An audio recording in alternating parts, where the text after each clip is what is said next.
Hi കൂട്ടുകാരെ, എല്ലാവരും സേഫല്ലേ? മഴയൊക്കെ ആയിട്ട് അപകടമൊന്നുമില്ലല്ലോ? എല്ലാവരും സേഫായിട്ടിരിക്കൂ. ഇന്ന് നമുക്ക് മൈസൂർ പാക്ക് ഉണ്ടാക്കാം. നമ്മൾ കടലമാവ് വെച്ചിട്ട് ആദ്യം തന്നെ കടലമാവ് എടുത്തിട്ട് അതൊന്ന് ചൂടാക്കി നല്ലപോലെ ചൂടാക്കിയ ശേഷം അത് മാറ്റി വെച്ചിട്ട് ആ ചട്ടിയിൽ തന്നെ നമ്മൾ നെയ്യൊന്ന് ഉരുക്കിയെടുത്തു. ആ നെയ്യ് ഉരുക്കിയെടുത്ത് നമ്മൾ കുറേ നെയ്യ് എടുത്തിട്ടുണ്ട് കേട്ടോ. എന്നാലേ സോഫ്റ്റായിട്ട് കിട്ടുള്ളൂ, അല്ലെങ്കിൽ നല്ല കട്ടിയായിട്ട് വരും. അപ്പോൾ നെയ്യ് എടുത്തിട്ട് ചൂടാക്കി അത് മാറ്റി വെച്ചു. നമ്മൾ മഴയത്താണ് സൗണ്ട് കൊടുക്കണം, അത് കാരണം സൗണ്ടുകൾ കേൾക്കാട്ടോ.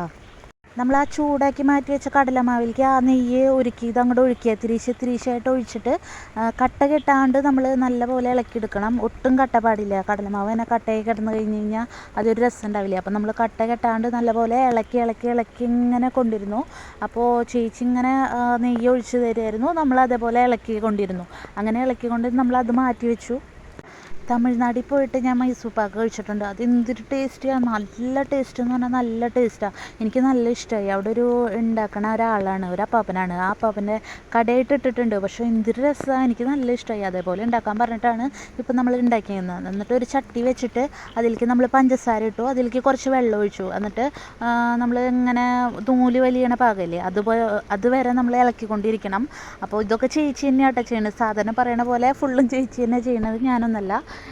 ഞാൻ അങ്ങനത്തെ കാര്യങ്ങൾ പലഹാരങ്ങളായിട്ടൊന്നും ഉണ്ടാക്കില്ല. ഞാൻ ഇറച്ചിക്കറി അങ്ങനത്തെ കറികളായിട്ട് എനിക്ക് നല്ല ഇഷ്ടമാണ്.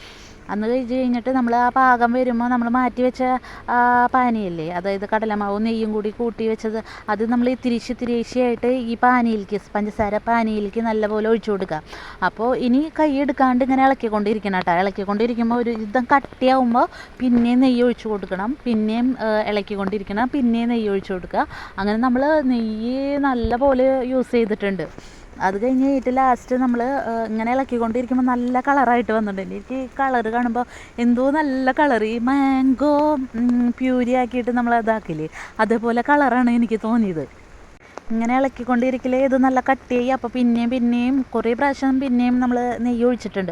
ഒഴിച്ച് കട്ടയായി വന്നപ്പോൾ നമ്മൾ ഒരു പാത്രത്തിലേക്ക്, ചോറ് പാത്രമില്ലേ, ചോറൊക്കെ തിന്നണത് കിണ്ണം, ആ കിണ്ണത്തിലേക്ക് ഇത്തിരി നെയ്യ് തടവിയിട്ട് ഇതൊക്കെ കൂടിയിട്ട് അങ്ങോട്ട് ഒഴിച്ചു വെച്ചു. എന്നിട്ട് ഒഴിച്ച് വെച്ചിട്ട് ഒന്ന് നമ്മൾ ലെവലാക്കി കൊടുത്ത് അത് കഴിഞ്ഞിട്ട് നമ്മൾ കുറച്ച് നേരം എടുത്ത് വെച്ച് കഴിഞ്ഞ് മുറിച്ചെടുത്തപ്പോൾ നല്ല ടേസ്റ്റ് ഉണ്ടായിരുന്നു. എനിക്ക് നല്ല ഇഷ്ടമായി.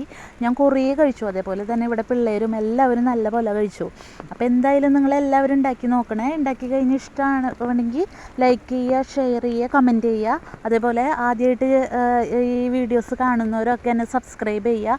ഞാൻ ഒരുപാട് വീഡിയോസായിട്ട് വരുന്നതായിരിക്കും. ഇഷ്ടമില്ലെങ്കിൽ ഡിസ്ലൈക്കും കൊടുത്തോളൂ കേട്ടോ. അപ്പോൾ എല്ലാവർക്കും ടാറ്റാ ബൈ.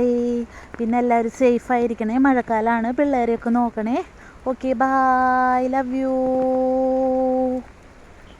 എല്ലാവരും സേഫായിരിക്കണു. Love you.